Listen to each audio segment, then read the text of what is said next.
എന്നാൽ എന്റെ പ്രിയപ്പെട്ട രക്ഷിതാക്കളെ, എനിക്കും നിങ്ങൾക്കും അല്ലാഹു അനുഗ്രഹമായി നൽകിയ മക്കൾ, അവർ ബയോളജി പഠിക്കുന്നു, സുവോളജി പഠിക്കുന്നു, ജിയോഗ്രഫി പഠിക്കുന്നു, സോഷ്യൽ സയൻസ് പഠിക്കുന്നു, അറ്റ്മോസ്ഫിയർ സയൻസ് പഠിപ്പിക്കുന്നു.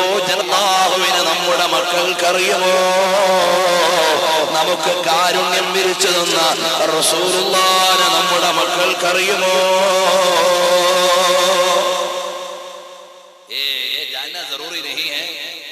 അതറിയൽ നിർബന്ധമൊന്നുള്ള കാര്യമല്ല. ഞങ്ങളുടെ മക്കൾ ഹൈ പ്രൊഫഷണലുകളാകണം.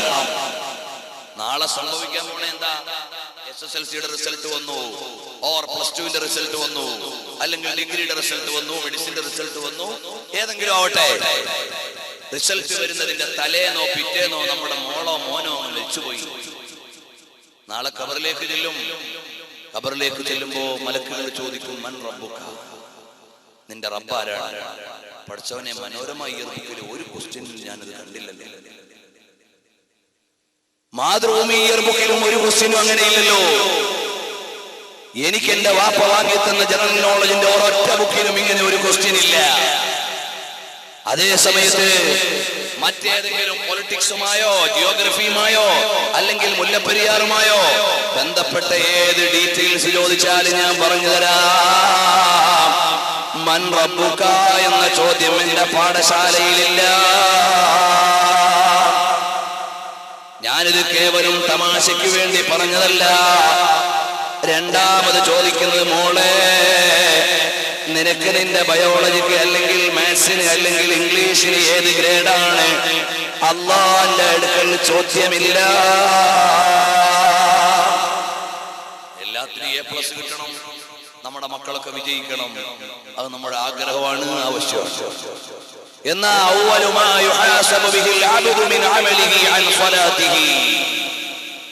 ആദ്യമായി ഖബറിൽ നിന്ന് ചോദിക്കപ്പെടുന്നത് മാർക്ക് ഏതിൻ്റെതാണ്? നിസ്കാരത്തിന്റെ മാർക്ക് ഏതാണെന്ന് ചോദിക്കുമ്പോ നമ്മുടെ മക്കൾക്ക് A+ പോയിട്ട് ഒരു D+ എങ്കിലും കിട്ടാൻ സാധ്യതയുണ്ടോ?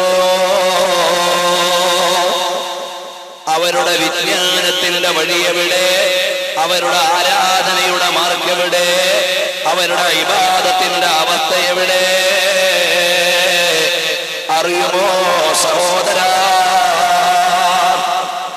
ഇങ്ങനെയാണ് അവരുടെ അവസ്ഥയെങ്കിൽ ഞാനും നിങ്ങളും മനസ്സിലാക്കേണ്ടത്, നബി സല്ലല്ലാഹു അലൈഹി വസല്ലം തങ്ങൾ പഠിപ്പിച്ചു തന്ന വഴിയിലൂടെ, ഹബീബ് സല്ലല്ലാഹു അലൈഹി വസല്ലം തങ്ങൾ കാണിച്ചു തന്ന മാർഗത്തിലൂടെ നമ്മുടെ മക്കൾ മുന്നോട്ട് പോകണം.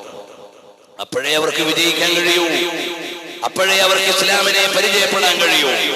അപ്പോൾ നബി സല്ലല്ലാഹു അലൈഹി വസല്ലം തങ്ങൾ പഠിപ്പിച്ചു തന്ന ശരിയായ വിശ്വാസത്തിലേക്ക് നമ്മുടെ ആളുകൾ നീങ്ങണം. ഹബീബ് സല്ലല്ലാഹു അലൈഹി വസല്ലം തങ്ങളെ അറിയാൻ നമ്മുടെ മക്കൾക്ക് കഴിയണം. അപ്പോഴേ അവർക്ക് കാലത്തെ അതിജയിക്കാൻ കഴിയൂ. നമ്മുടെ പുതിയ തലമുറയിൽ നിന്ന് തീവ്രവാദത്തിന്റെയോ ഭീകരവാദത്തിന്റെയോ വിധ്വംസകവാദത്തിന്റെയോ ആളുകൾ ഉണ്ടാകാൻ പാടില്ല. നമ്മുടെ യുവാക്കൾ ഈമാനികമായി ജീവിക്കണം. രാജ്യത്ത് തീവ്രവാദം നടക്കാൻ പാടില്ല. നമ്മുടെ രാജ്യം പ്രത്യേകിച്ച് സെക്യുലറിസ്റ്റ് രാജ്യമാണ്. ഈ രാജ്യത്ത് സമാധാനപരമായി ജീവിക്കാൻ സാഹചര്യം ഉണ്ടാകേണ്ടത് ഇവിടുത്തെ മുഴുവൻ പൗരന്മാരുടെയും ആവശ്യമാണ്. നിങ്ങൾ നോക്കൂ, ഇവിടെ പള്ളി ഉദ്ഘാടനം ചെയ്യാൻ വേണ്ടി വന്ന ഖമറുൽ ഉലമാ ഉസ്താദ് അവറുകൾ ഈ ഇന്ത്യ മഹാരാജ്യത്ത് കശ്മീർ എന്ന് പറയുന്ന താഴ്വരയിലെ രാഷ്ട്രീയപരമായ പ്രാധാന്യം എല്ലാ ഇലക്ഷനും ആളുകൾ ഉന്നയിച്ചിട്ടുണ്ടാകാം. എന്നാൽ അതിന് കൃത്യമായ പരിഹാരം കാണാൻ പറ്റിയത് ഒരു ആലിമിനാണ്. മഹാനായ ഉസ്താദ് അവറുകൾ എന്ത് ചെയ്തു? കാശ്മീരിന്റെ താഴ്വരയിൽ നിന്ന് നൂറുകണക്കിന് മക്കളെ കാശ്മീർ ഗവൺമെന്റിന്റെയും കേരള ഗവൺമെന്റിന്റെയും സമ്മതത്തോടെ കൂട്ടിക്കൊണ്ടുവന്ന് അവരെ മർക്കസു സഖാഫത്ത് സുന്നിയ എന്ന സ്ഥാപനത്തിൽ നിർത്തിയിട്ട് അവർക്ക് 2 വിദ്യാഭ്യാസവും നൽകി. അള്ളാഹുവിനെ അറിയാനും ലോകത്തെ അറിയാനുമുള്ള വിജ്ഞാനം നൽകിയപ്പോൾ നമ്മുടെ വിദേശകാര്യമന്ത്രിമാർ അവരതാ മറ്റു സ്ഥലങ്ങളിൽ ചെല്ലുമ്പോ അല്ലെങ്കിൽ കശ്മീർ സന്ദർശനത്തിന് ചെല്ലുമ്പോ അഭിമാനത്തോടെ പറയുന്നു, കശ്മീർ കേരളവും തമ്മിൽ വലിയ ബന്ധമുണ്ട്. കാരണം കശ്മീരിൽ 12ഓളം സ്കൂളുകൾ അൽഹംദുലില്ലാഹ് ഉസ്താദ് അവരുടെ മേൽനോട്ടത്തിൽ നടക്കുന്നു.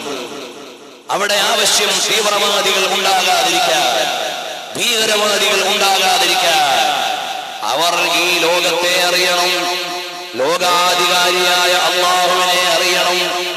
ഈ ഒരു വിശ്വാസതലത്തിലേക്ക് മാനവികതയെ കൊണ്ടുവന്നാലല്ലാതെ അവരെ സമുദ്ധരിക്കാൻ കഴിയില്ല. ഇന്ന് നിങ്ങൾ ആലോചിച്ചു നോക്കൂ, മുസ്ലിം സമുദായം നേരിടുന്ന ഏറ്റവും വലിയ വെല്ലുവിളി ഏതാണ്? തീവ്രവാദമാണെന്ന് എനിക്ക് അഭിപ്രായമില്ല, ഭീകരവാദമാണെന്ന് എനിക്ക് അഭിപ്രായമില്ല.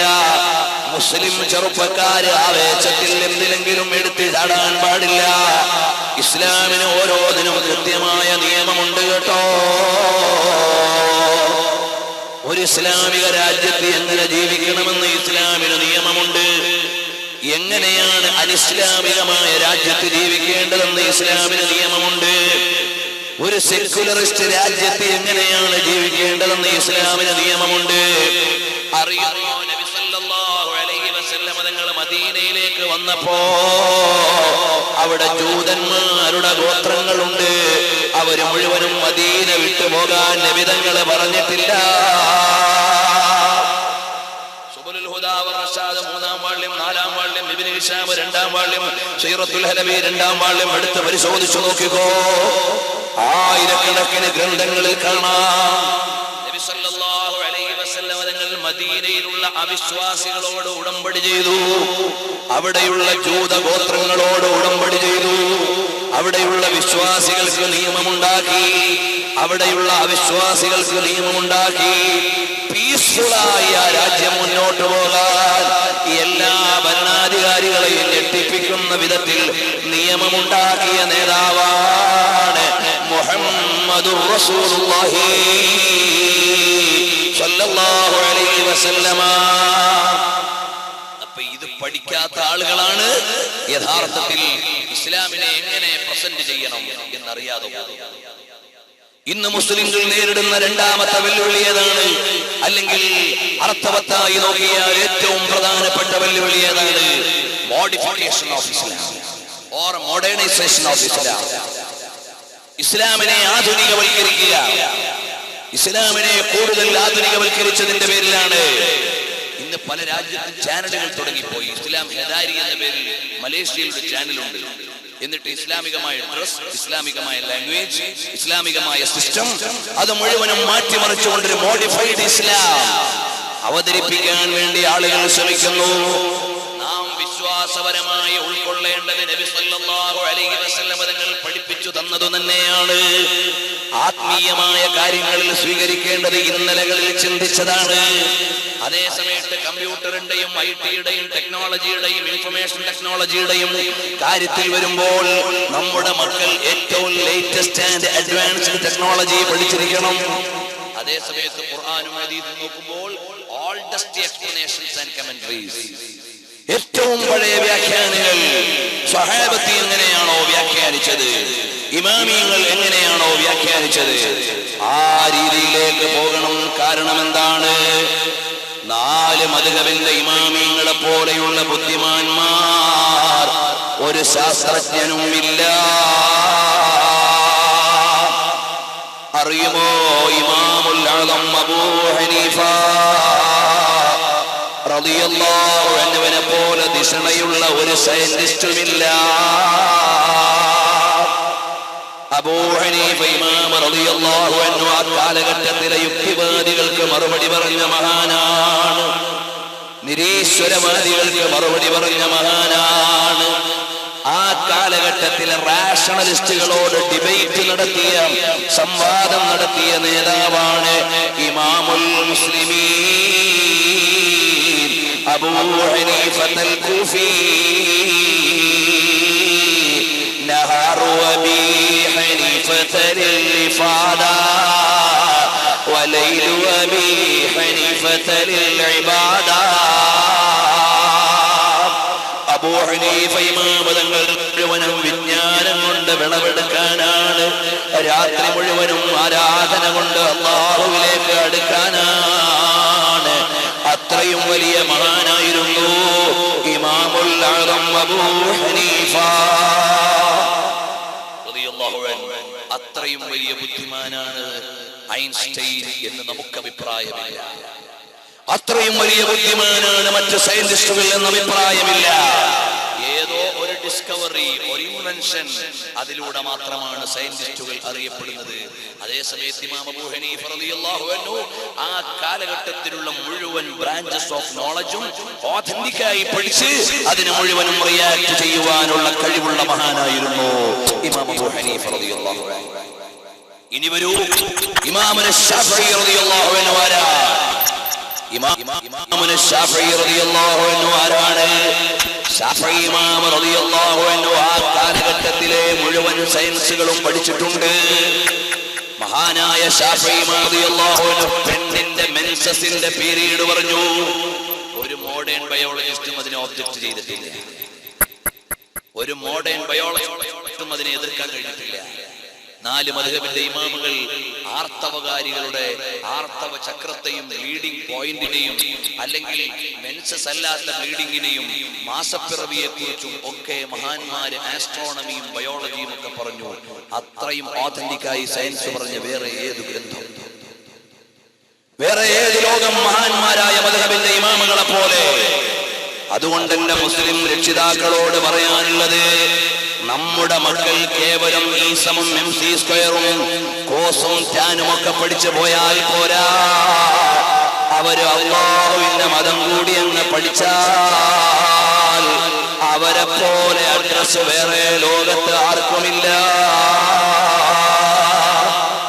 അറിയുമോ, അബൂ ഹനീഫ ഇമാം റളിയല്ലാഹു അൻഹുവിന്റെ ഒരു ഫോട്ടോയും ഇവിടെയില്ല, ഒരു പ്രതിഷ്ഠയും ഇവിടെയില്ല, ഒരു പ്രതിമയും ഇവിടെയില്ല, ഒരു ചിത്രവും ഇവിടെയില്ല. അബൂ ഹനീഫ ഇമാം തങ്ങളെ അറിയാത്ത ലോകം ഇല്ല. എത്ര കൊല്ലായി അബൂ ഹനീഫ ഇമാം തങ്ങൾ? 1200 കൊല്ലം, അതിലേറെയായി. അബൂ ഹനീഫ ഇമാം റളിയല്ലാഹു അൻഹു 1-ാം നൂറ്റാണ്ടിന്റെ അവസാനം ഹിജ്റ 94-ലോ 93-ലോ ജനിച്ച മഹാനാണ് ഇമാം അബൂ ഹനീഫ റളിയല്ലാഹു അൻഹു. ആ അബൂ ഹനീഫ ഇമാം റളിയല്ലാഹു അൻഹുവിന്റെ 1300ഓളം കൊല്ലമായി ലോകം മുഴുവനും അറിയപ്പെടുന്ന നേതാവാണ്. എന്നാൽ അബൂ ഹനീഫ ഇമാം തങ്ങളുടെ കാലത്തെ ഗവർണർ ആരാണ് മദീനയിലെ? എനിക്കറിയില്ല, അറിയേണ്ട ആവശ്യം ഇവിടെ സാധാരണക്കാർക്ക് ഇല്ല. ഏതെങ്കിലും സ്പെഷ്യലൈസ് ചെയ്ത് ഏതെങ്കിലും ഹിസ്റ്ററി സ്റ്റുഡന്റിന് അറിയാം, അല്ലെങ്കിൽ ഹിസ്റ്റോറിയൻസിന് അറിയാം എന്ന് മാത്രം. ബഹുമാനപ്പെട്ട ഇമാം അബൂ ഹനീഫ റളിയല്ലാഹു അൻഹുവിന്റെ കാലത്തെ ഖലീഫ ആരാണ്? ന്യൂനപക്ഷത്തിന് മാത്രമേ അറിയൂ. അന്ന് കൊട്ടാരത്തിൽ ജീവിച്ചത് ഖലീഫയാണ്. അന്ന് സിംഹാസനത്തിൽ ഇരുന്നത് ഗവർണറാണ്. അന്ന് വെപ്പാട്ടികളെ വെച്ച് ജീവിച്ചത്, അല്ലെങ്കിൽ സൗകര്യങ്ങളോടെ മുന്നോട്ട് പോയത് ഭരണാധികാരികളാണ്. അവരുടെ പേര് മുഴുവനിൽ ലോകം മറന്നുപോയി. അബൂ ഹനീഫ ഇമാം തങ്ങളെ മറന്നിട്ടില്ല. അതാണ് ആത്മീയമായ വിജ്ഞാനത്തിന്റെ വാല്യൂ. ഏത് വലിയ ഭരണാധികാരിയായാലും അവനേക്കാളും പേരും പ്രശസ്തിയും എല്ലാം എക്കാലത്തും ആലിമീങ്ങൾക്കേ ഉള്ളൂ. അബൂ ഹനീഫ തങ്ങൾ ഒരു ദിവസം പള്ളിയിൽ ഇങ്ങനെ കിടക്കുകയാണ്. രാജ്യത്തിന്റെ ഭരണാധികാരി ഒരു കിഴി നിറയെ സ്വർണ്ണ നാണയം കൊടുത്തു വിട്ടു. അബൂ ഹനീഫ തങ്ങൾ അത് വാങ്ങിയിട്ട് തൊട്ടപ്പുറത്തുള്ള ഒരു വേസ്റ്റ് പാത്രത്തിൽ വെച്ചു.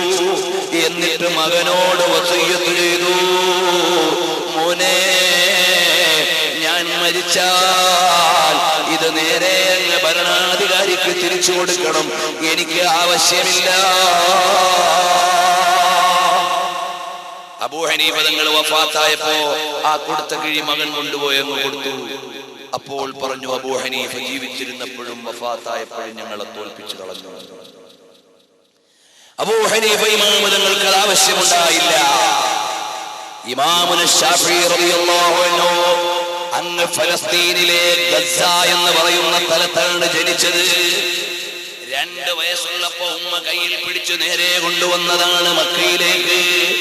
10 വയസ്സുള്ളപ്പോൾ മദീനയിലേക്ക്, 18 വയസ്സുള്ളപ്പോൾ യമനിലേക്ക്, ഇടയിൽ വെച്ച് ബഗ്ദാദിലേക്ക്, പിന്നെ യമനിലേക്ക്, പിന്നെ മക്കയിലേക്ക്, പിന്നെ ഈജിപ്തിലേക്ക്, ഇടയിൽ വെച്ച് വീണ്ടും ബഗ്ദാദിലേക്ക്.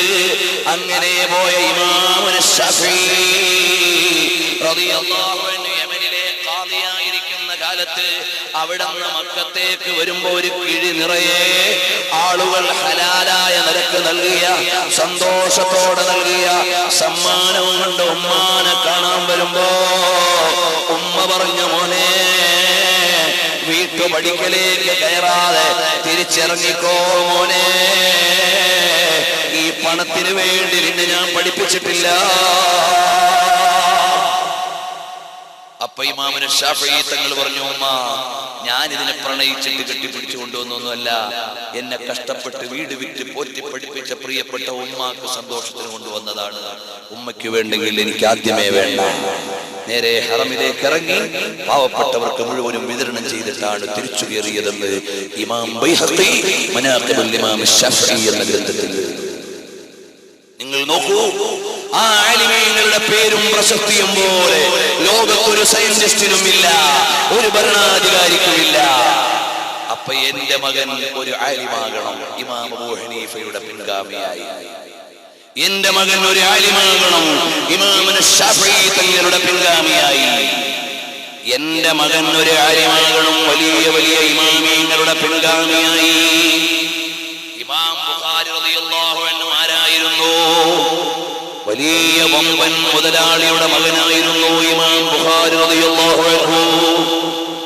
വാപ്പ മുതലാളിയായിരുന്നതോടൊപ്പം തന്നെ വലിയ മുഹദ്ദിസായിരുന്നു, ഹദീസ് പണ്ഡിതനായിരുന്നു. 14 ഹദീസുകൾ വാപ്പയിൽ നിന്ന് മകനാകുന്ന ഇമാം ബുഖാരി തങ്ങൾ റിപ്പോർട്ട് ചെയ്തിട്ടുണ്ടെന്ന് താരീഖുൽ ഇമാം ബുഖാരിയിൽ കാണാം. ആ ബുഖാരി ഇമാം റളിയല്ലാഹു അൻഹുവിന്റെ വാപ്പ പറയുകയാണ്, എന്റെ ഒരു ഫിൽസ് നാണയം പോലും, ഒരു നാണയം പോലും ഹലാൽ എന്ന് മാത്രമല്ല, ഹറാമല്ലെന്ന് മാത്രമല്ല, ഹലാലോ ഹറാമോ എന്ന സംശയമുള്ള ഒരു നാണയം പോലും എനിക്കില്ല. എല്ലാം 110% പ്യുവറാണ്. എല്ലാം 110% ഹലാലാണ് എന്റെ കയ്യിലുള്ള സ്വത്ത് മുഴുവൻ എന്ന് പറഞ്ഞ മഹാനാണ് ഇമാം ബുഖാരി റളിയല്ലാഹു അൻഹുവിന്റെ വാപ്പ. വലിയ ഹദീസ് പണ്ഡിതനായിരുന്നു. വാപ്പയിൽ നിന്ന് 14 ഹദീസ്, അസ്ഹഹുൽ കുതുബി ബഅദ കിതാബില്ലാഹ്, ഖുർആൻ കഴിഞ്ഞാൽ ഏറ്റവും ആധികാരിക ഗ്രന്ഥമായ സ്വഹീഹുൽ ബുഖാരിയുടെ രചയിതാവ് ഉദ്ധരിച്ചിട്ടുണ്ട് എന്ന് ചരിത്രം പറയുന്നു. ആ ഇമാം ബുഖാരി റളിയല്ലാഹു അൻഹു വാപ്പാന്റെ പണം കൊണ്ട് മുതലാളിയാകാം, പക്ഷേ ആയില്ല. മഹാനവറുകൾ ആ പൈസ മുഴുവനും ചെലവഴിച്ച് പഠിച്ച് അവസാനം ഹദീസ് തേടി പോകുന്ന സമയത്ത് പച്ചില കഴിച്ച് ചേരി പ്രദേശങ്ങളിൽ കിടന്നിട്ടുണ്ട് ഇമാം ബുഖാരി. പക്ഷെ ഇതെല്ലാം അനുഭവിച്ചാൽ കിട്ടിയ പേരോ ഖുർആൻ കഴിഞ്ഞാൽ ഏറ്റവും സ്വീകാര്യോഗ്യമായ ഗ്രന്ഥത്തിന്റെ ഉടമ. എന്നാ പിന്നെ ദുനിയാവ് മുഴുവൻ കൊടുത്താലും വല്ല നഷ്ടമുണ്ടോ? ദുനിയാവ് മുഴുവൻ കൊടുത്താലും വല്ല നഷ്ടവുമുണ്ടോ? ബുഖാരി ഇമാമിന്റെ പേര് പറയാത്ത ദിവസമുണ്ടോ? ലോകത്തിന്റെ എത്രയോ ദിക്കുമുക്കുകളിൽ ഇമാം ബുഖാരി റളിയല്ലാഹു അൻഹുവിന്റെ പേര് ദിവസേന 100 കണക്കിന് തവണ പറയുന്നുണ്ട്. കാരണം എന്റെ ഇൽമു പഠിച്ചു എന്ന കാരണമാണ്. അതുകൊണ്ട് എന്റെ മകൻ ഒരു ആലിമായാൽ, എന്റെ മകൻ ഒരു സ്വാലിഹായാൽ അതിനൊക്കുകയില്ല മറ്റൊന്നുമെന്ന് മനസ്സിലാക്കിയിട്ട് അല്ലാഹുവിന്റെ മാർഗത്തിലേക്ക് നമ്മുടെ മക്കളെ പറഞ്ഞു വിടണം. വെക്കേഷൻ കാലയളവാണ്. നമ്മുടെ ഒക്കെ മക്കൾക്ക് computer course, spoken English course, personality development course, yoga course, മറ്റേ കോഴ്സ്, എല്ലാ കോഴ്സും ഉണ്ട്. എന്നാൽ അല്ലാഹുവിനെ റസൂലിനെ അറിയാനുള്ള വല്ല കോഴ്സ് നിങ്ങളുടെ മക്കൾക്ക് സെലക്ട് ചെയ്തിട്ടുണ്ടോ? 10 മാസം അവർ പോയി, ഓക്കെ, അവരുടെ മെറ്റീരിയൽ ഇൻസ്റ്റിറ്റ്യൂഷനിൽ അവർ പോയി, ഓർ ജനറൽ എഡ്യൂക്കേഷന് വേണ്ടി അവർ ചെലവഴിച്ചു. എന്നാൽ ഈ 2 മാസമെങ്കിലുമുള്ള വെക്കേഷൻ ടൈമിൽ എന്റെയും നിങ്ങളുടെയും മക്കളെ ആത്മീയമായി പഠിക്കാനുള്ള പ്രാധാന്യത്തോടെയുള്ള ക്യാമ്പുകളിൽ, ഇൻസ്റ്റിറ്റ്യൂഷനുകളിൽ അവരെ ഏൽപ്പിക്കണം. അവർക്ക് അല്ലാഹുവിനെയും റസൂലിനെയും അറിയാനുള്ള അവസരം നൽകണം. എല്ലായ്പ്പോഴും അവരെ പഠിപ്പിക്കണമെന്ന് മാത്രമല്ല, من سلك طريقا يلتمس فيه علما سلك فيه طريق الجنة. ആരെങ്കിലും ഒരാൾ ഇൽമിന്റെ വഴിയിൽ പ്രവേശിച്ചാൽ അവൻ സ്വർഗ്ഗത്തിലേക്കുള്ള വഴിയിലാണ്. മൻ മാത ഫീ തരീഖി തഅല്ലുമി, ആരെങ്കിലും ഇൽമ പഠിക്കാൻ പോണ വഴിയിൽ വെച്ച് മരിച്ചുപോയാൽ ബൈനഹു വ ബൈനൻ നബിയ്യീന ദറജ, അവന്റെയും അമ്പിയാക്കളുടെയും ഇടയിൽ ഒരു സ്റ്റെപ്പിന്റെ വ്യത്യാസമേ ഉള്ളൂ. ആരാണ് പറയുന്നത്? മദീനയുടെ രാജാവാണ് മുഹമ്മദുർ റസൂലുള്ളാഹ് സ്വല്ലല്ലാഹു അലൈഹി വസല്ലം തങ്ങളാണ്. കാരണം ലോക നാഗരികതകളെ മുഴുവനും മാറ്റിമറിച്ച വിജ്ഞാനം മദീനയിലെ വിജ്ഞാനമാണ്. It was the genius of Muhammad. നബി സല്ലല്ലാഹു അലൈഹി വസല്ലം തങ്ങളുടെ പ്രതിഭാത്വം അവിടെയാണ്. The spirit that he breathed into the Arab through the soul of Islam. ഇസ്ലാമിന്റെ ആത്മാവിലൂടെ അറബ് ജനതയുടെ ആത്മാവിലേക്ക് ലയിപ്പിച്ചു കൊടുത്ത ആത്മനിഷ്ഠമായ സന്ദേശങ്ങൾ, that exalted them, that raised them out of the lethargy and low level of tribal stagnation up to the high watermark of nation unity and empire.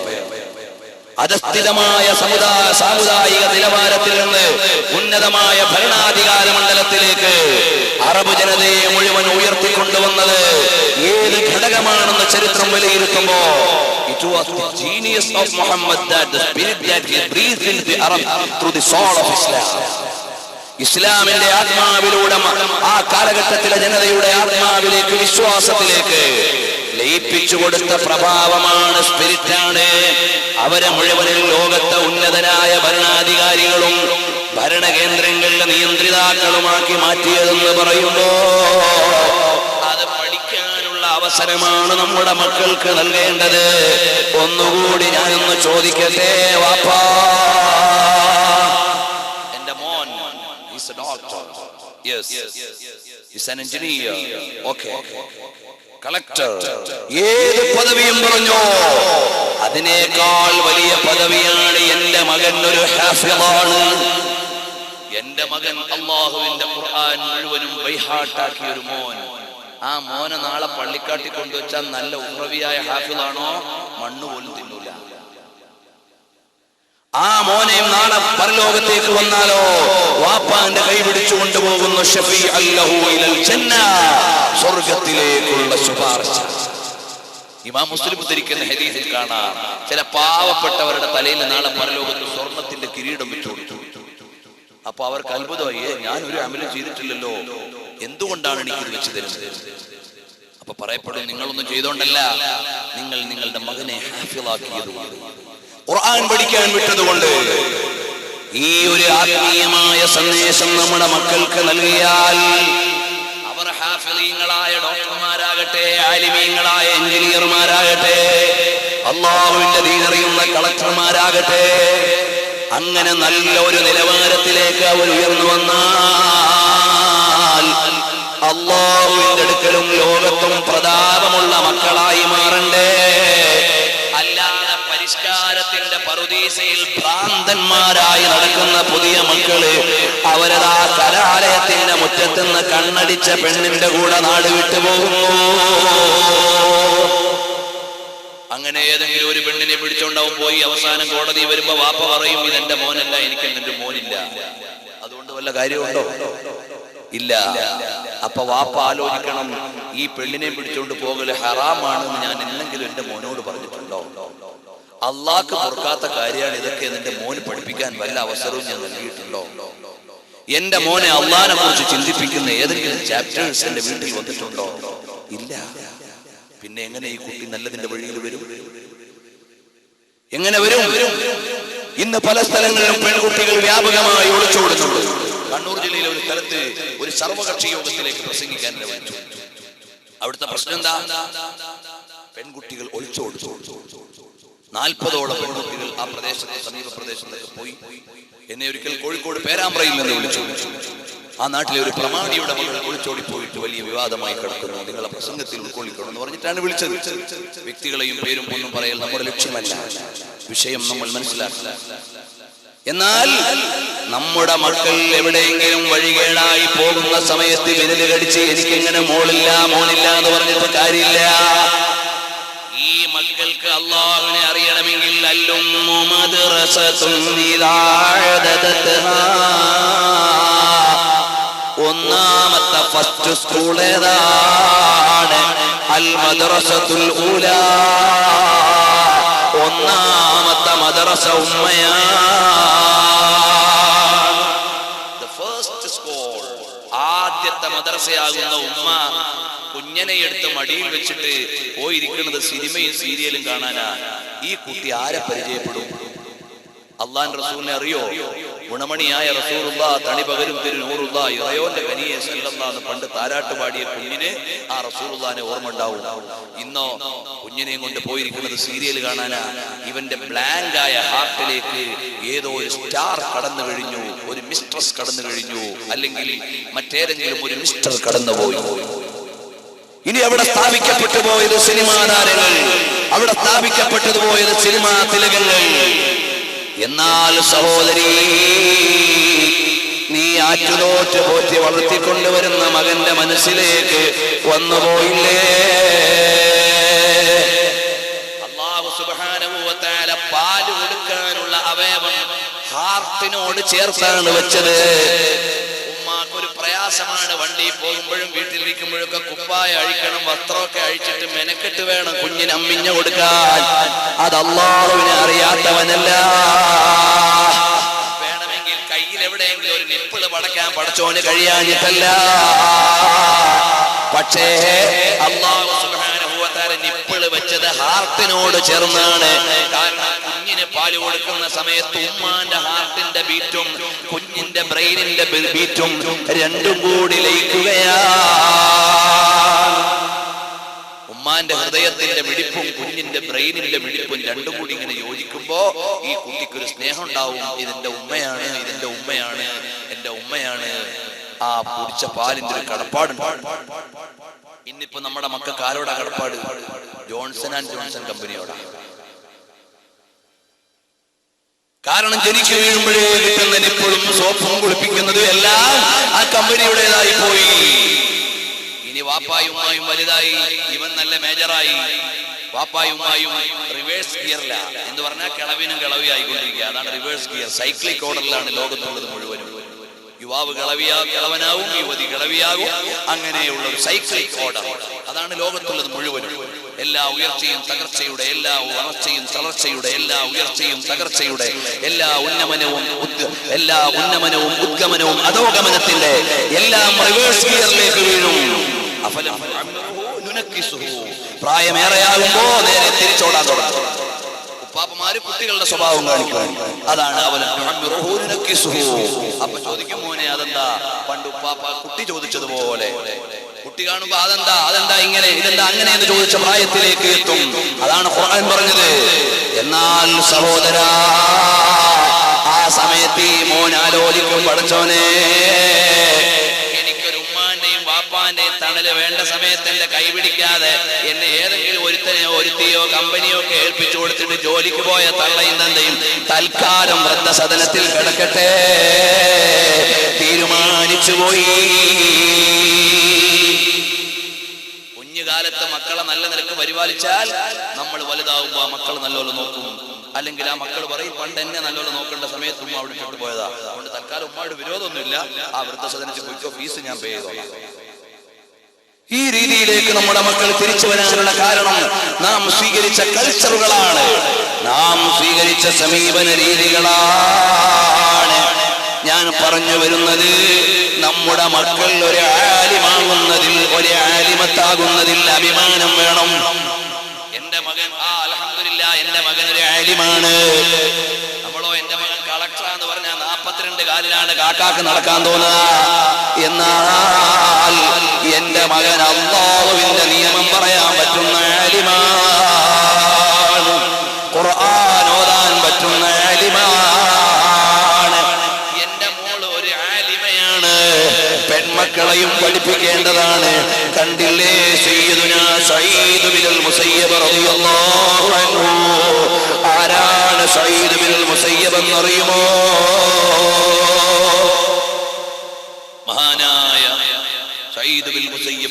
40 കൊല്ലം മദീനത്തെ പള്ളിയിൽ ദർസ് നടത്തിയ മഹാനാണ് സഈദ് ബിൻ മുസയ്യിബ്. 40 കൊല്ലം മദീനത്തെ പള്ളിയിൽ ദർസ് നടത്തി. അന്ന് മഹാനവറുകൾക്ക് വീട്ടിൽ നിന്ന് പള്ളിയിലോട്ടുള്ള വഴി മാത്രമേ അറിയൂ, വേറെ വഴിയൊന്നും അറിയില്ല. അങ്ങനെയുള്ള സഈദ് ബിൻ മുസയ്യിബ്, ആ സഈദ് ബിൻ മുസയ്യിബ് റളിയല്ലാഹു അൻഹുവിന് നല്ലൊരു മോളുണ്ട്. ആ മോളെ ശുപാർശ ചെയ്താൽ വേണമെങ്കിൽ എന്തും ചെയ്യാം, പദവി ഉയർത്താം. കാരണം രാജ്യത്തിന്റെ ഭരണാധികാരി ഒരിക്കൽ പറഞ്ഞു, സഈദ് ഇങ്ങോട്ടൊന്ന് വരണം. അപ്പൊ സഈദ് ബിൻ മുസയ്യിബ് തങ്ങൾ ചോദിച്ചു, രാജ്യത്തിന്റെ ആവശ്യത്തിനാണോ എന്റെ ആവശ്യത്തിനാണോ? ഞാൻ അങ്ങോട്ട് വന്നേക്കാം. ഭരണാധികാരിയുടെ ആവശ്യത്തിനാണോ? ഇങ്ങോട്ട് വരണം, ഞാൻ മസ്ജിദ് നബവിയിൽ ദർസ് നടത്തുന്ന മുദരിസ, ഇങ്ങോട്ട് വരണം എന്ന് പറഞ്ഞ മഹാനാണ് സഈദ് ബിൻ മുസയ്യിബ് റളിയല്ലാഹു അൻഹു. ആ സഈദ് ബിൻ മുസയ്യിബ് റളിയല്ലാഹു അൻഹു മകളെ രാജ്യത്തെ ഭരണാധികാരി ഒരാളെ വിട്ടിട്ട് പറഞ്ഞു, നിങ്ങളുടെ മോളെ എന്റെ മോന് കെട്ടിച്ചു കൊടുക്കണം. സഈദ് ബിൻ മുസയ്യിബ് തങ്ങൾ പറഞ്ഞു, ഭരണാധികാരിയുടെ മോന് കൊടുക്കാൻ എനിക്ക് മോളില്ല, ഭരണാധികാരിയുടെ മകന് കൊടുക്കാൻ എനിക്ക് മോളില്ല. കാരണം എന്റെ മകളെ ഇന്ന് വരെ ഞാൻ ദീനിയായ ചിട്ടയിലാണ് വളർത്തിയത്. അവള് കൊട്ടാരത്തിലേക്ക് പോയാൽ അവളുടെ ഭാവവും ദീനിയും ഒക്കെ മാറിപ്പോകും. അതുകൊണ്ട് റബ്ബിന്റെ അടുക്കൽ എനിക്ക് അല്ലാഹു ഏൽപ്പിച്ച അമാനത്താണ് എന്റെ മോള്. ആ മോളെ അങ്ങനെ വിടാൻ പറ്റൂല. സഈദ് ബിൻ മുസയ്യിബ് റളിയല്ലാഹു അൻഹുവിനോട് ഭരണാധികാരിക്ക് ദേഷ്യം വന്നു. പിന്നീട് മഹാനവറുകളെ അതിനെ പീഡിപ്പിച്ചു. എന്നിട്ടും ഇളകിയില്ല സഈദ്. ആ സഈദ് ബിൻ മുസയ്യിബ് റളിയല്ലാഹു അൻഹുവിന്റെ മകളെ നല്ലൊരു ആലിമിനെ കല്യാണം കഴിച്ചു. സ്വന്തം മുത്തഅല്ലിമാണ്. അപ്പോ പുതിയാപ്പിളയും പുതിയ പെണ്ണും കൂടെ വീട്ടിലിരിക്കുമ്പോ പിറ്റേന്ന് രാവിലെ പുതിയാപ്പിള ഇറങ്ങി. പുതിയ പെണ്ണ് ചോദിച്ചു, എവിടെ പോവാ? അത് ഞാൻ മോളെ, ഞാൻ എവിടെ വേറെ എവിടെ പോവില്ല, ഞാൻ എന്റെ ഉപ്പാന്റെ ദർസിൽ ഓതാൻ പോവാണ്, ഞാൻ ഇപ്പോഴും മുത്തഅല്ലിമല്ലേ. അപ്പൊ പറഞ്ഞു, ഇന്ന് പോണ്ട, എന്റെ വാപ്പ ഇന്ന് പള്ളിയിൽ ഓതിത്തരുന്ന കിതാബ് ഏതാന്ന് എനിക്കറിയാം, ഞാൻ പറഞ്ഞു. അതുകൊണ്ട് ഞാനങ്ങ് പറഞ്ഞു തരാം. ഔറംഗസീബ് ആലംഗീർ എന്ന് പറയുന്ന ഇന്ത്യയിലെ അറിയപ്പെട്ട ഭരണാധികാരിയാണ്, ദീനിയായ ഭരണാധികാരിയാണ്. ഫത്താവ ആലംഗീരി എന്ന് പറയുന്നത് ഹനഫി മദ്ഹബിലെ ആധികാരിക ഫത്വാ ഗ്രന്ഥമാണ്. ഇന്നും ചോദിച്ചാൽ ഫത്വ കൊടുക്കുന്ന ഫത്താവ ആലംഗീരി എടുത്തു വെച്ചിട്ടാണ് നമ്മുടെ സംശയങ്ങൾക്ക് നിവാരണം തരുന്നത് ഹനഫി പണ്ഡിതന്മാർ. അത്രയും പ്രസിദ്ധമായ ഹനഫി മദ്ഹബിലെ റഫറൻസ് ആണ് ഫത്താവ ആലംഗീരി. ഔറംഗസീബിന്റെ കാലത്ത് സമാഹരിച്ച ഫത്വകളാണ്. അപ്പോൾ ആ ഔറംഗസീബ് ആലംഗീർ അദ്ദേഹത്തിന്റെ മകൾ സീനത്ത് ബീഗം വേണമെങ്കിൽ ഒരു പ്രവിശ്യയുടെ ഗവർണറാക്കാമായിരുന്നു, ഭരണാധികാരിയാക്കാമായിരുന്നു. പക്ഷേ സീനത്തിനെ ആക്കിയില്ല. സീനത്ത് ആരാണെന്നറിയുമോ? ഇന്ന് നിങ്ങൾ ഡൽഹിയിലേക്ക് പോയാൽ ഘട്ടാവാലി എന്ന് പറഞ്ഞൊരു പള്ളിയുണ്ട്. ആ പള്ളിയുടെ പേര് മസ്ജിദ് ബീഗം എന്നാണ്. അതിന്റെ മുറ്റത്ത് ബീഗത്തിന്റെ ഖബറുണ്ട്. ആ സീനത്ത് ബീഗമാരാണ്? സീനത്തു തഫാസീർ എന്ന തഫ്സീറിന്റെ രചയിതാവാണ്. രചന നടത്തിയ മഹദിയാണ് സീനത്തു തഫാസീറിന്റെ മഹദിയാണ് സീനത്ത് ബീഗം. ഡൽഹിയിലെ ജമാ മസ്ജിദിന്റെ അടുക്കുന്ന നേരെ അങ്ങ് ഘട്ടാവാലിയിലേക്ക് ദരിയാഗഞ്ചിലേക്ക് പോയാൽ അവിടെ കാണാം സീനത്ത് ബീഗത്തിന്റെ പേരിലുള്ള പള്ളി. അവരുടെ ഖബറും അവിടെ തന്നെയുണ്ട്, ഞാൻ കണ്ടിട്ടുണ്ട്. അപ്പോൾ നിങ്ങൾ ആലോചിച്ചു, ഇതുപോലെ എത്രയോ ആലിമീങ്ങൾ, ഇമാം മാലിക് ബിൻ അനസ് റളിയല്ലാഹു അൻഹു, ഇമാം ദാരിൽ ഹിജ്റ 40 കൊല്ലം മദീനത്ത് ദർസ് നടത്തി. ആ 40 കൊല്ലവും മദീനത്ത് വാഹനത്തിന്റെ മേലെ സഞ്ചരിച്ചിട്ടില്ല മാലിക് ഇമാം. എന്തുകൊണ്ടാ? തഅദീമൻ ലിശൈഇ റസൂലില്ലാഹ്, നബി സല്ലല്ലാഹു അലൈഹി വസല്ലം നിങ്ങൾ താഴെ കിടക്കുന്ന നാട്ടിൽ ഞാൻ ഇരിക്കുന്ന ഒട്ടകത്തിന്റെയോ കുതിരയുടെയോ കുളമ്പ് പതിക്കുന്നത് ഞാൻ ഇഷ്ടപ്പെടുന്നില്ല. ഇമാം മാലിക് റളിയല്ലാഹു അൻഹു നല്ല സമ്പന്നനായ ആലിമായി. ശാഫിഈ ഇമാം റളിയല്ലാഹു അൻഹു ഒരിക്കൽ ഉസ്താദിനെ കാണാൻ ചെന്നു. അപ്പോഴതാ കണ്ടില്ലേ, നല്ല എളുപ്പുള്ള കുതിരകളും ഒട്ടകങ്ങളും ഒക്കെ കെട്ടിയിരിക്കുന്നു. അപ്പൊ ചോദിച്ചു, ഇതാരുടേതാണ്? ഇപ്പൊ പറഞ്ഞു, നമ്മുടെ പള്ളിയിൽ ഇമാമിന്റേതാണ്, അഥവാ മുദരിസിന്റേതാണ്. ബെൻസ് കാറിന് തുല്യമായ വാഹനങ്ങളാണ് അന്നത്തെ. ബെൻസിന്റെയും BMW-ന്റെയും അതുപോലെ തന്നെ റോൾസ് റോയ്സിന്റെയും ഒക്കെ സ്ഥാനത്ത് നിൽക്കുന്ന അന്നത്തെ വലിയ പ്രൗഢിയുള്ള വാഹനങ്ങൾ അവിടെ കിടക്കുന്നു. ഇതാരുടേതാണ്? മാലിക് ബിൻ അനസ് തങ്ങളുടേതാണ്. ശാഫി ഇമാം തങ്ങൾ എന്നിട്ട് ചോദിച്ചു, അല്ലോ ഉസ്താദെ, ഉസ്താദിന്റെ വലിയ വലിയ വണ്ടിയൊക്കെ അവിടെ കിടക്കുന്നുണ്ടല്ലോ, മോനെ വേണ്ടത് എടുത്തു വയ്ക്കോ. പിന്നെന്തേ ഉസ്താദെ ആ വാഹനത്തിൽ മദീനയിൽ സഞ്ചരിക്കാത്തത്? ഉടനെ പറഞ്ഞു മാലിക് ഇമാം തങ്ങൾ, ഞാൻ ഇരിക്കുന്ന മൃഗത്തിന്റെ കുളമ്പ് അല്ലാഹുവിന്റെ ഹബീബ് കിടക്കുന്ന മദീനയിൽ പതിയാൻ ഞാൻ ഇഷ്ടപ്പെടുന്നില്ല. അതാണ് നബി സല്ലല്ലാഹു അലൈഹി വസല്ലം തങ്ങളോടുള്ള ബഹുമാനമാണ്.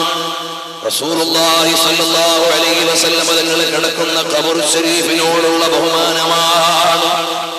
എന്നാൽ ഇന്ന് ചില ആളുകൾ നബി സല്ലല്ലാഹു അലൈഹി വസല്ലം തങ്ങളുടെ മഹത്വം അറിയുന്നില്ല, അല്ലാഹുവിന്റെ ഹബീബിന്റെ പദവി അറിയുന്നില്ല.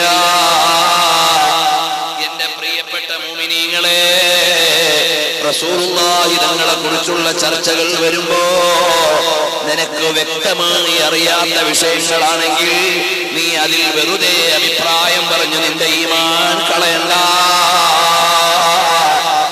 എന്തേ കാരണമെന്നറിയുമോ? ആ മാലിക് ഇമാം തങ്ങളെ ഫത്വ കൊടുത്തു. മദീനയിലെ ഒരു തരത്തിൽ ചളി കണ്ട സമയത്ത് ഒരാള് മദീനത്തെ മണ്ണ് ചളി മണ്ണാണെന്ന് ഒരാള് പറഞ്ഞാൽ അവനെ 40 അടി അടിച്ചിട്ട് ജയിലിൽ അടക്കണമെന്ന് മദ്ഹബിന്റെ ഇമാമിങ്ങള് ഫത്വ കൊടുത്തുപോയി. നോക്കൂ, അള്ളാന്റെ ഹബീബ് കിടക്കുന്ന സ്ഥലത്തല്ല, മദീനത്തെ പള്ളിയിലെ മണ്ണല്ല, മദീനത്തെ ഏതെങ്കിലും ഒരു ഗോഷേ ഓർ ഡൽഹി ഓർ ഗല്ലി അവിടെ എവിടെങ്കിലും ഉള്ള മണ്ണ് കണ്ടിട്ട് ഒരാൾ പറയാം മദീനത്തെ മണ്ണ് ചളിയാണെന്ന് ഒരാൾ പറഞ്ഞാൽ അയാളെ 40 അടി അടിച്ചിട്ട് ജയിലിൽ അടക്കണമെന്ന് ഫത്വ കൊടുത്തുപോയി മദ്ഹബിന്റെ ഇമാമുകൾ.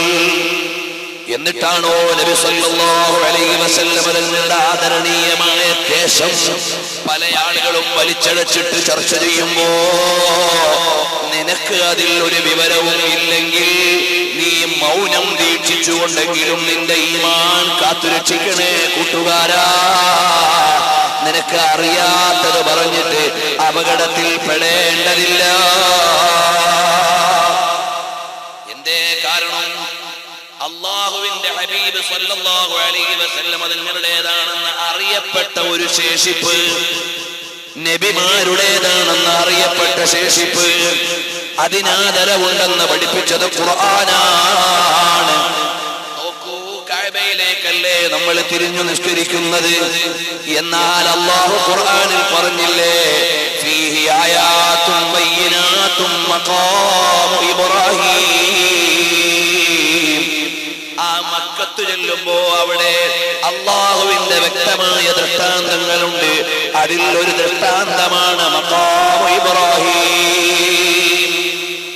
ആ മഖാം ഇബ്രാഹീം 10, 50, 70, 60 കൊല്ലം തിരിഞ്ഞു നിന്ന് നിസ്കരിച്ച കഅബാലയത്തിന്റെ മുറ്റത്ത് ചെല്ലുമ്പോ നീ പ്രത്യേകിച്ചൊരു നിസ്കരിക്കണം. ആ കല്ല് ഏതാണ്? മഖാം ഇബ്രാഹീമാണ്. മഖാം ഇബ്രാഹിം എന്ന് പറഞ്ഞാൽ എന്താ? ഇബ്രാഹിം നബി അലൈഹി സ്വലാത്തു വസ്സലാം നിന്നപ്പോൾ അടയാളം വീണ പാറക്കല്ല് എന്നാണ് മഖാം ഇബ്രാഹിം എന്ന് പറഞ്ഞാൽ. ആ സ്വർണത്തിന്റെ കളറിലുള്ള കൂട്ടിൽ കഅബാലയത്തിന്റെ മുറ്റത്ത് വെച്ചിരിക്കുന്നു. ഖുർആനിൽ അല്ലാഹു തആല പറഞ്ഞു വത്തഖദു മിൻ മഖാമി ഇബ്രാഹിം മുസല്ല. ഇബ്രാഹിം നബി അലൈഹി സ്വലാമിന്റെ കാൽപ്പാടുള്ള ആ കല്ലിന്റെ പിന്നിൽ നീ നിസ്കരിച്ചോ എന്ന് അല്ലാഹു സുബ്ഹാനഹു വ തആല പറഞ്ഞു. അത് ഒരു പ്രവാചകന്റെ ശേഷിപ്പാണ്. അപ്പോൾ നബി സല്ലല്ലാഹു അലൈഹി വസല്ലം തങ്ങൾ കുടിച്ചിട്ട് ബാക്കി അതിലേക്ക് ഒഴിച്ചിട്ട് നമുക്ക് വേണ്ടി ബറക്കത്ത് വെച്ച വെള്ളം, അതാണ് മാഉ സംസം. പ്രവാചകന്റെ ശേഷിപ്പല്ലേ? ആണ്. എന്നാൽ പ്രവാചകന്മാരുടെ തിരുകേശങ്ങൾക്കുള്ള മഹത്വമോ ഇബ്രാഹിം നബി അലൈഹി സ്വലാമിനെ തീയിലിട്ടു. വല്ല രോമത്തിനും കേടുവന്നോ? ഒരു രോമത്തിനും കേടുവന്നില്ല, ഒരു രോമവും കത്തിയില്ല, ഒന്നും കത്തിയില്ല ഇബ്രാഹിം നബി അലൈഹി സ്വലാം. അപ്പോൾ അമ്പിയാക്കന്മാരുടെ പദവി നാം അറിയണം. ഖുർആൻ പറഞ്ഞത് സമ്മതിച്ചാൽ മതി. ഇനി നിനക്ക് ആ വിഷയത്തിൽ വിവരമില്ലെങ്കിലോ സുകൂതി, ഞാൻ മൗനം ദീക്ഷിക്കണം. എനിക്കതിനെ കുറിച്ച് കറക്റ്റ് നോളജ് ഇല്ല. നീ അറിയാത്തതിൽ അഭിപ്രായം പറഞ്ഞ് നീ അപകടത്തിൽപ്പെട്ടു പോകും. ഇത് രാഷ്ട്രീയത്തിലെ അഭിപ്രായമല്ല, ഇത് സാമൂഹികമായ ഒരു വിഷയത്തിലെ അഭിപ്രായമല്ല. എന്റെയും നിങ്ങളുടെയും കരളിന്റെ കാതലായ മുഹമ്മദുർ റസൂലുള്ളാഹ് സ്വല്ലല്ലാഹു അലൈഹി വസല്ലം തങ്ങളുടെ ആദരണീയരായ തിരുനബി തങ്ങളുടെ വിഷയത്തിലുള്ള അഭിപ്രായമാണ്.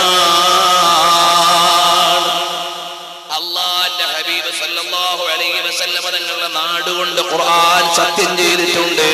ബലദുൽ അമീൻ വത്തീനി വസ്സൈതൂനി വതൂരി സിനീൻ. വഹാദൽ ബലദിൽ അമീൻ, അൽ അമീന്റെ നാടായ മക്കയെ കൊണ്ട് തന്നെ സത്യം. അല്ലാഹു സത്യം ചെയ്തതാണ്.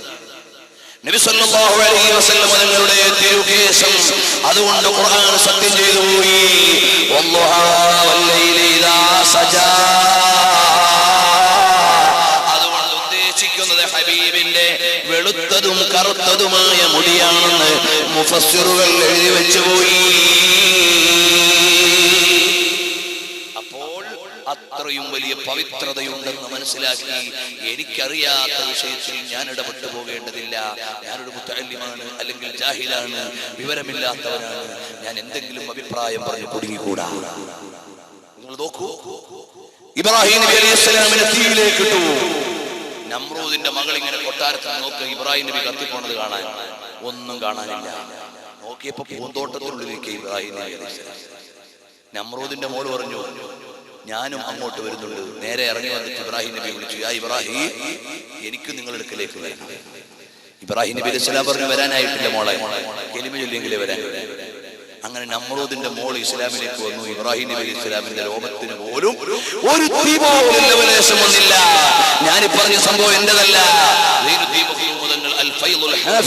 എന്ന കിതാബിൽ എഴുതിയിട്ടു. അപ്പോൾ നാം മനസ്സിലാക്കണം, മഹാന്മാരുടെയും പ്രവാചകന്മാരുടെയും മഹത്വം. നമ്മുടെ ഈമാനിന് കേടുവന്നു പോകരുത്. ആത്മീയമായ വിജ്ഞാനം നേടാൻ നമ്മൾ സമയം കണ്ടെത്തണം. നമ്മുടെ ജീവിതം മുഴുവനും അല്ലാഹുവിന്റെ പൊരുത്തത്തിലായിരിക്കണം. മോമിനീങ്ങളെ, ഞാൻ നീട്ടിക്കൊണ്ടു പോകുന്നില്ല. പെൺമക്കള് ഒളിച്ചോടി പോകാതിരിക്കണമെങ്കിൽ, നമ്മുടെ ആൺമക്കള് വഴികേടായി പോകാതിരിക്കണമെങ്കിൽ നമ്മൾ എടുക്കേണ്ട പ്രിക്വേഷൻ എന്താണ്, നമ്മൾ എടുക്കേണ്ട മുൻകരുതൽ എന്താണ്, നമ്മൾ ചെയ്യേണ്ട പ്രിവെൻഷൻ എന്താണ്? അവരുടെയും നമ്മുടെയും ഖൽബിലേക്ക് മുഹമ്മദുർ റസൂലുള്ളാഹി സ്വല്ലല്ലാഹു അലൈഹി വസല്ലം തങ്ങളെ സ്നേഹിക്കണേ. സല്ലല്ലാഹു അലൈഹി വസല്ലം തങ്ങളെ എല്ലാവരെക്കാളും സ്നേഹിക്കുന്നത് വരെ നമ്മുടെ ഈമാനല്ല. അല്ലാഹുവിന്റെ ഹബീബിനെ ഇഷ്ക് വെക്കണം, എല്ലാവരെക്കാളും ഇഷ്ക് വെക്കണം. അല്ലാഹുവിന്റെ ഹബീബിനെ പ്രേമിക്കണം, സ്നേഹിക്കണം. ആ സ്നേഹത്തിലായി നമ്മുടെ ഖൽബങ്ങ് തഅമീർ ചെയ്യണം. അതാണ് റവൈതു മിനൽ മഹ്ബൂബി മാ ഖദ് റഅയ്തു വറളതു അബ്നായി ഹവാല അഹ്മദി. ഞാൻ എന്റെ പ്രസംഗത്തിൽ പറയുന്നത് മുഴുവനും ഇമാമീങ്ങളുടെ കിതാബിൽ കണ്ടിട്ടുള്ളതാണ്. എന്റെ സ്വന്തമായി ഞാനൊന്നും പറയാറില്ല, പറഞ്ഞിട്ടില്ല. എല്ലാം ഏതെങ്കിലും ഒരു ഇമാമി കിതാബിൽ എഴുതിയിട്ടുണ്ട്, അല്ലെങ്കിൽ ഒരു ഗ്രന്ഥകാരൻ എഴുതിയിട്ടിട്ടുണ്ട്. സ്വന്തം പറയാൻ നമ്മൾ അർഹരല്ല, യോഗ്യതയുള്ളവരല്ല.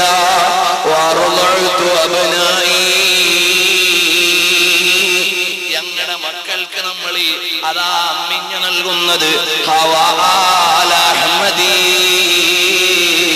റസൂലുള്ളാഹിന്റെ കുടുംബത്തോടുള്ള പ്രേമമാണ്, പ്രണയമാണ്, ഹുബ്ബാണ്, സ്നേഹമാണ്. അപ്പോൾ നബി സല്ലല്ലാഹു അലൈഹി വസല്ലം തങ്ങളെ മഹബ്ബത്ത് വെക്കണം. എല്ലാ സ്വഹാബികളും അവരുടെ പദവി നേടിയത് റസൂലുള്ളാഹിനോടുള്ള ഹുബ്ബ് കൊണ്ടാണ്. സിദ്ദീഖുൽ അക്ബർ തങ്ങൾ ലോകത്തിൽ ഏറ്റവും കൂടുതൽ എണ്ണം നിസ്കരിച്ചയാളല്ല. ഇസ്ലാമിൽ സിദ്ദീഖുൽ അക്ബർ തങ്ങൾ ജീവിച്ചത് 26 കൊല്ലമാണ്. ഈ കൂട്ടത്തിൽ 40 കൊല്ലം ഇസ്ലാമിൽ ജീവിച്ച ഉപ്പമാര് കാണാം. സിദ്ദീഖുൽ അക്ബർ റളിയല്ലാഹു അൻഹു 26 കൊല്ലമേ ഇസ്ലാമിൽ ജീവിച്ചിട്ടുള്ളൂ. ലോകത്തുള്ള എല്ലാവരെക്കാളും കൂടുതൽ നിസ്കരിച്ചയാളല്ല. മഹാനായ സിദ്ദീഖുൽ അക്ബർ തങ്ങൾക്കുള്ള ക്വാളിഫിക്കേഷൻ എന്താണ്, യോഗ്യത എന്താണ്? അല്ലാഹുവിന്റെ ഹബീബിനെ ഇഷ്ടം വെച്ചുപോയി. കബൂൽ ബസ് തോ സിദ്ദീഖ് കോ റസൂൽ ബസ്. നബി സല്ലല്ലാഹു അലൈഹി വസല്ലം തങ്ങളെ മധുവിനേക്കാൾ തേനിനേക്കാൾ അങ്ങ് ഇഷ്ടപ്പെട്ടു പോയി. സിദ്ദീഖ് റളിയല്ലാഹു അൻഹു അതല്ലേ അസ്ദിഖു ഫിൽ ഗാരി വ സിദ്ദീഖു ലം യരിമാ വഹും യഖൂലൂന മാ ബിൽ ഗാരി മിൻ നരിമി ظنوا الحمام وظنوا العنكبوت على خير البرية لم تنسج ولم تحمي. നബി സല്ലല്ലാഹു അലൈഹി വആലിഹി വഅസ്ഹാബിഹി വസല്ലം തങ്ങൾക്ക് കാവലായി കൂടെ നടന്ന മഹാൻ സിദ്ദീഖുൽ അക്ബർ തങ്ങൾ. ഇമാം ബുഖാരി പറയുന്നത് കാണാം, ഹിജ്റ 13 സിദ്ദീഖുൽ അക്ബർ തങ്ങൾ മക്കയിലേക്ക് വന്നു. നബി തങ്ങൾ വഫാത്തായി കഴിഞ്ഞിട്ടാണ് ഹിജ്റ 13 സിദ്ദീഖ് റളിയല്ലാഹു അൻഹു മക്കയിലേക്ക് വന്നു. വാപ്പയാകുന്ന അബൂ ഖുഹാഫ കണ്ണ് കാണാൻ പറ്റുന്നില്ല വാപ്പക്ക്. അപ്പൊ വാപ്പാനോട് അടുത്തുള്ള ചെറുപ്പക്കാരായ സ്വഹാബികൾ പറഞ്ഞു, അതാ വരുന്നുണ്ട് അബൂബക്കർ നിങ്ങളുടെ മോൻ. ഫഖാമ, മഹാനവറുകൾ എഴുന്നേറ്റു. സിദ്ദീഖുൽ അക്ബർ റളിയല്ലാഹു അൻഹു അതാ വാഹനം മുട്ടുകുത്തുന്നതിന് മുമ്പ് അതിന്റെ വാപ്പാനോടുള്ള ബഹുമാനമാണ്. ഇന്ന് വാപ്പമാരുടെ നെഞ്ചത്തോടെ മക്കൾ വണ്ടി ഓടിക്കുന്ന മക്കളുള്ള കാലമാണ്. വാപ്പനോടുള്ള ബഹുമാനം കൊണ്ട് സിദ്ദീഖുൽ അക്ബർ തങ്ങൾ വാഹനം മുട്ടുകുത്തുന്നതിന് മുമ്പേ ഇറങ്ങിയിട്ട് നേരെ വാപ്പാന്റെ അടുക്കിലേക്ക് ചെന്നു. നെറ്റിത്തടത്തിൽ ചുംബനം കൊടുത്തു. ഇമാം ബുഖാരി നിവേദനം ചെയ്തു. അപ്പൊ അവിടെയുള്ള സ്വഹാബത്ത് പറഞ്ഞു, അവിടെയുള്ള സ്വഹാബാക്കളെ വിളിച്ചു, മർഹബൻ ബി സാഹിബി റസൂലില്ലാഹ്, റസൂലുള്ളാഹിന്റെ കൂട്ടുകാരന് സ്വാഗതം. സിദ്ദീഖുൽ അക്ബർ തങ്ങൾ പൊട്ടി കരഞ്ഞു, നിലവിളിക്കാൻ തുടങ്ങി. ചോദിച്ചു, എന്താണ് സിദ്ദീഖേ കരയുന്നത്? പറയുന്നു, നിങ്ങൾ എന്നെ വിളിച്ചത് റസൂലുള്ളാഹിന്റെ കൂട്ടുകാരനെന്നാണ്. ഞാൻ എന്റെ ഹബീബിനെ ഓർത്തുപോയി. നബി സല്ലല്ലാഹു അലൈഹി വസല്ലം തങ്ങളെ നിങ്ങൾ അങ്ങ് വിളിച്ചപ്പോ ഞാൻ റസൂലുള്ളാഹിനെ ഓർത്തുപോയി കേട്ടോ. കാരണം മുഹമ്മദ് മുസ്തഫാനെ കിസ് ഖദർ ഇജാസ് ഫർമായാ, शतरबानों को सुल्तानी से सरफराज फरमाया, जो सदियों से जहालत के अंधेरों में भटकते थे, उन्हें सरकार ने तहजीब में मुमताज फरमाया. ലോകം മുഴുവനും തമസ്സിന്റെ ഇരുട്ടറകളിൽ നിന്ന് ജ്യോതിസിന്റെ നിലാവെളിച്ചത്തിലേക്ക് മാനവികതയെ മാടി വിളിച്ച അനുരാഗത്തിന്റെ ആത്മസാക്ഷ്യമേ, മദീനയുടെ പുണ്യവാളൻ മുഹമ്മദുർ റസൂലുള്ളാഹി. ചെറുപ്പക്കാരൊക്കെ നല്ലതുപോലെ ഒന്ന് സ്വലാത്ത് ചെയ്യണം. സ്വലാത്ത് എന്ന് പറഞ്ഞാൽ മറ്റൊരൊറ്റ കർമ്മങ്ങളെ പോലെയല്ല, നിയ്യത്തില്ലെങ്കിലും കൂലിയുണ്ട്. ഒരു പ്രാവശ്യം സ്വലാത്ത് ചൊല്ലിയാൽ മൻ സല്ല അലയ്യ സ്വലാത്തൻ സല്ലല്ലാഹു അലൈഹി ബിഹാ അശറ, ആരെങ്കിലും ഒരാള് ഒരു സ്വലാത്ത് ചൊല്ലിയാൽ 10 ഗുണം അല്ലാഹു തആല ഇങ്ങോട്ട് ചെയ്തു തരും. അതുപോലുള്ള വേറെ ഏതെങ്കിലും മാത്രമല്ല, നിങ്ങൾക്കറിയുമോ, ഇന്നല്ലാഹ വ മലായികതഹു യുസല്ലൂന അലൻ നബി. നിസ്കാരത്തെ കുറിച്ച് പറഞ്ഞില്ല, നോമ്പിനെ കുറിച്ച് പറഞ്ഞില്ല, അതിനൊന്നും ഇല്ലാത്തൊരു പ്രത്യേകത. അല്ലാഹും റസൂലും അല്ലാഹും മലക്കുകളും സ്വലാത്ത് ചൊല്ലുന്നുണ്ട്, ചെയ്യുന്നുണ്ട്. യാ അയ്യുഹല്ലദീന ആമനൂ, ഈമാനുള്ളവരെ, ഈമാനുള്ളവർക്ക് സ്വലാത്ത് ഇല്ല. അതുകൊണ്ട് യാ അയ്യുഹൽ മുസ്ലിമൂൻ എന്ന് വിളിച്ചില്ല, മുസ്ലിമീങ്ങളെ നല്ല വിളിച്ചു, മുഅ്മിനീങ്ങളെ. യാ അയ്യുഹല്ലദീന ആമനൂ, ഈമാനുള്ളവരെ, ഈമാനുള്ളവർക്ക് സ്വലാത്ത് ഇല്ല. യാ അയ്യുഹല്ലദീന ആമനൂ സ്വല്ലൂ അലൈഹി, അല്ലാഹുവിന്റെ റസൂലിന്റെ മേൽ സ്വലാത്ത് ഇല്ല. അല്ലാഹുവിന്റെ റസൂലിന്റെ മേൽ നമ്മളോട് സ്വലാത്ത് എല്ലാം പറഞ്ഞാൽ നമ്മൾ എന്താ ചൊല്ലുക? അല്ലാഹുമ്മ സ്വല്ലി അലാ മുഹമ്മദ്. പഠിച്ചോനെ നീ എന്റെ പേരിൽ സ്വലാത്ത് ചെയ്തേക്ക്, എനിക്ക് സ്വലാത്ത് ചെയ്യാൻ കഴിയും എന്നാണ് അല്ലാഹുവിനോട് ഏൽപ്പിക്കലാണല്ലോ സ്വലാത്ത് ചെയ്യൽ. അതാണ് തുടർന്ന് ആ ആയത്ത് പറയുന്നത്, സല്ലിമു തസ്ലീമ, നബി തങ്ങൾക്ക് നിങ്ങൾ അങ്ങ് തസ്ലീം ചെയ്തു കൊടുത്തേക്ക്, നിങ്ങളെ മുഴുവനായും അല്ലാഹുവിന്റെ റസൂലിനെ ഏൽപ്പിച്ചു കൊടുത്തേക്ക്. അതാണ് നിങ്ങൾക്ക് ചെയ്യാവുന്നത്. അപ്പോൾ നമ്മുടെ ജീവിതത്തിൽ സ്വലാത്ത് വർദ്ധിപ്പിക്കണം. ആ സ്വലാത്തിലൂടെയാണ് അല്ലാഹുവിന്റെ അടുക്കലേക്ക് വലിയ ദറജ നമുക്ക് നേടാൻ കഴിയും. അമ്മസ്സലാത്തു അലൻ നബി ഫസീറത്തുൻ മർദിയത്തുൻ തുംഹാ ബിഹല്ലാസാമൂ. അല്ലാഹുവിന്റെ ഹബീബിന്റെ മേൽ സ്വലാത്ത് ചൊല്ലിയാൽ അല്ലാഹു തആല നമ്മുടെ പാപങ്ങൾ പുറത്തിട്ട് സ്ഥാനങ്ങൾ ഉയർത്തി തരും. അസ്സലാത്തു വൽ ബുശ്റ എന്ന ഗ്രന്ഥത്തിൽ അബൂബക്കർ നൂറുദ്ദീൻ സാഹിബുൽ ഖാമൂസ് റഹിമഹുല്ലാഹി ഈ ബൈത്ത് കൊണ്ടുവന്നിട്ടുണ്ട്. അപ്പോൾ ഞാൻ പറഞ്ഞു വരുന്നത് സയ്യിദുനാ മുഹമ്മദുർ റസൂലുള്ളാഹി സല്ലല്ലാഹു അലൈഹി വസല്ലം ഈമാനോടെ നല്ലൊരു സ്വലാത്ത് ചൊല്ലിയാൽ അത്രയും ബർക്കത്ത് സദസ്സിൽ ഉണ്ടാകും. മുഹമ്മദുർ റസൂലുള്ളാഹി സല്ലല്ലാഹു അലൈഹി വസല്ലം ആ നബി സല്ലല്ലാഹു അലൈഹി വസല്ലം തങ്ങളെ പറഞ്ഞപ്പോഴേക്ക് സിദ്ദീഖുൽ അക്ബർ തങ്ങൾ അങ്ങ് കരഞ്ഞുപോയി. കാരണം എന്തേ?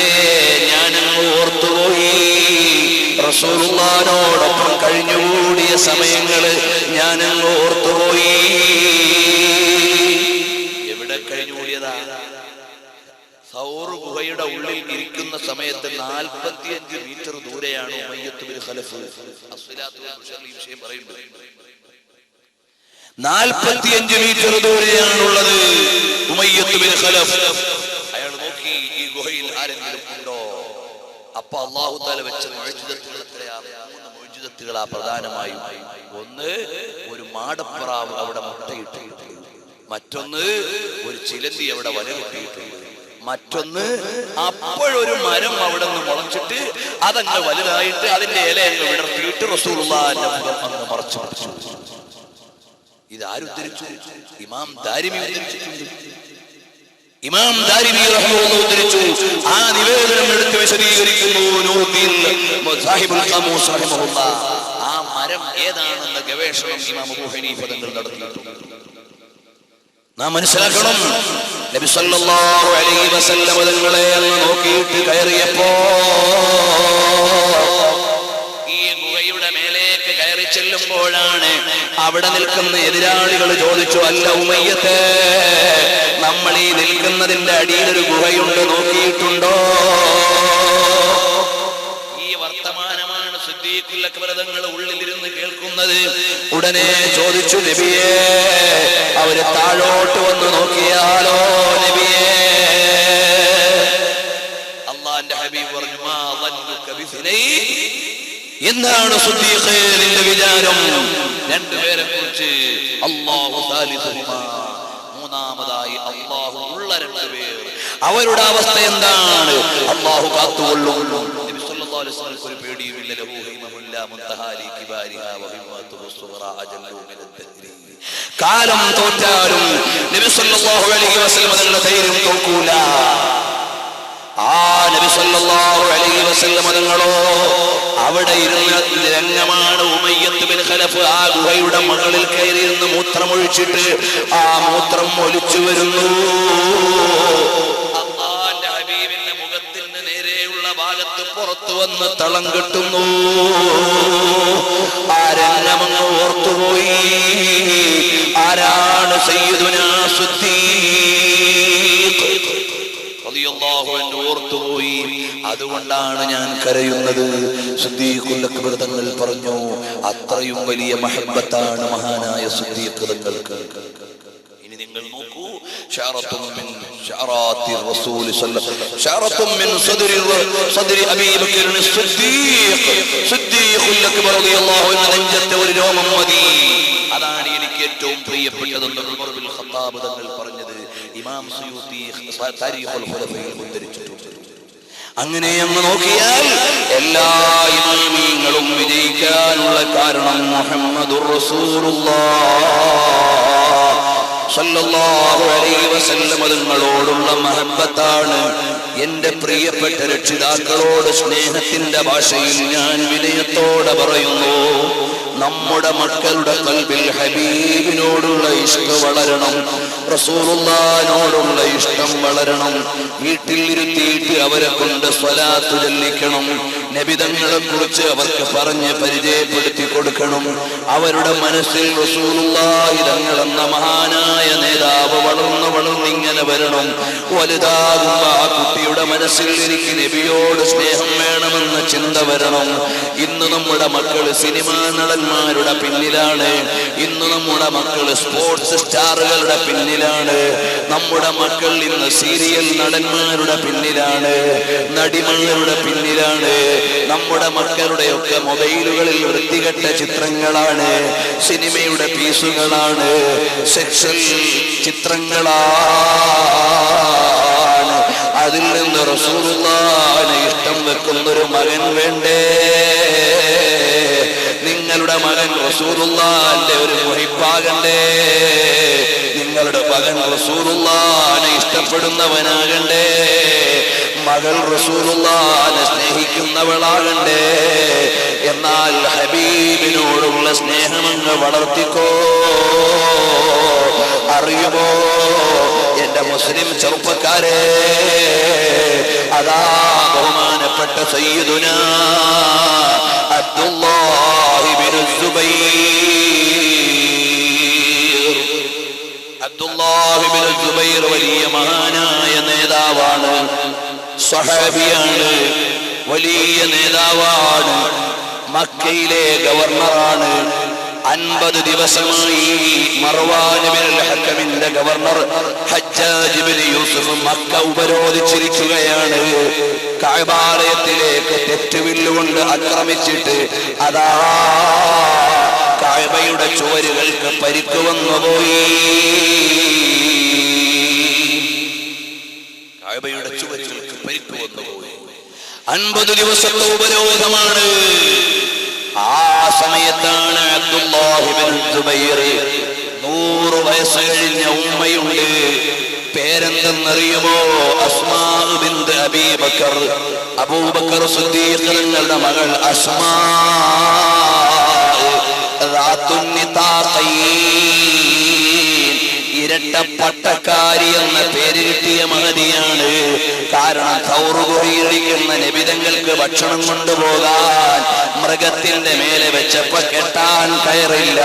ഉടുതുടി കീറിയിട്ട് ആ പീസുകൊണ്ട് ആ ചരക്ക് കെട്ടിവെച്ചു. ബാക്കിയുള്ളത് ഉടുത്തിട്ട് ചെന്നപ്പോ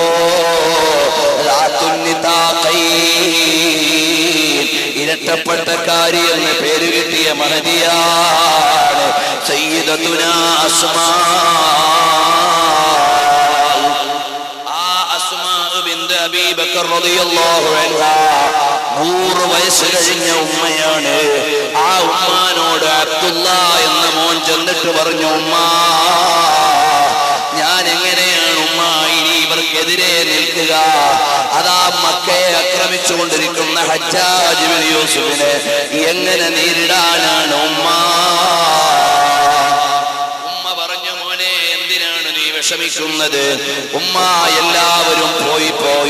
കുറെ ആളുകൾ കൊല ചെയ്യപ്പെട്ടു പോയി, കുറെ നിരപരാധികൾ ഇല്ലായ്മ ചെയ്യപ്പെട്ടു പോയി. ബാക്കി കുറെ ആളുകൾ പേടിച്ചിട്ട് പള്ളിയുടെ ഉള്ളിലിരുന്ന് ദുആ ചെയ്യുകയാണ്. 2 മക്കളെയും കാണാനില്ല, ഹിഷാമിനെയും കൂട്ടുകാരനെയും കാണാനില്ല. ഇനി ഞാനെന്തു ചെയ്യാനാണ് ഉമ്മ? അപ്പൊ ഉമ്മ പറഞ്ഞു, മോനെ, നീ സത്യത്തിന് വേണ്ടി പോരാടുന്നയാളാണെങ്കിൽ ധൈര്യത്തോടെ പോയിക്കോ മോനെ. സത്യത്തിന് വേണ്ടിയാണെങ്കിൽ ധൈര്യത്തെ പോയിക്കോ, ആരെയും പേടിക്കണ്ട. 100 വയസ്സ് കഴിഞ്ഞ ഉമ്മ പറയാ. മാത്രമല്ല, കുറച്ചു ദിവസം മുമ്പ് അനുജൻ മിസ്അബിനെ കൊന്നു കളഞ്ഞിട്ടേ ഉള്ളൂ. അപ്പൊ ഒരു മോൻ മിസ്അബ് കൊല്ലപ്പെട്ട ദുഃഖത്തിൽ കഴിയുന്ന ഉമ്മ അടുത്ത മോൻ വന്നപ്പോ പറയുന്നു, പോയിക്കോ മോനെ, അള്ളാന്റെ മാർഗത്തിലേക്ക്, അള്ളാഹുവിന്റെ മാർഗത്തിലേക്ക് പോയിക്കോ. അപ്പോൾ പറഞ്ഞു, ഉമ്മ, അവരെന്നെ കൊന്നുകളയുന്നതല്ല ഞാൻ ഭയക്കുന്നത്, കൊന്നു കഴിഞ്ഞിട്ട് അവരെന്നെ ക്രൂശിച്ചു കളയുമല്ലോ ഉമ്മ. അപ്പൊ ഉമ്മ ചോദിച്ചു, മോനെ, അറുക്കപ്പെട്ട മൃഗത്തിന് ഉരിക്കപ്പെടുന്നത് പേടിയുണ്ടോ? അതുകൊണ്ട് നീ ഭയക്കണ്ട മോനെ, പോയിക്കോ. അബ്ദുല്ലാഹി ഇബ്നു സുബൈർ റളിയല്ലാഹു അൻഹു പറഞ്ഞു, ഉമ്മാന്റെ സമ്മതം കിട്ടാൻ വന്നതാണ്.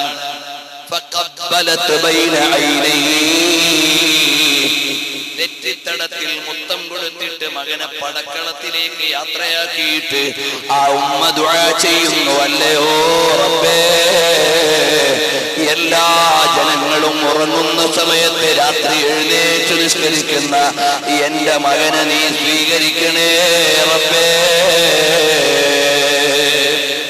നല്ല ചൂടുള്ള പകലുകളിൽ എല്ലാവരും ഭക്ഷണം കഴിച്ച് കിടക്കുന്ന സമയത്ത് പട്ടിണി കിടന്ന് നോമ്പെടുക്കുന്ന എന്റെ മകനെ കൈയൊഴിയല്ല റബ്ബേ.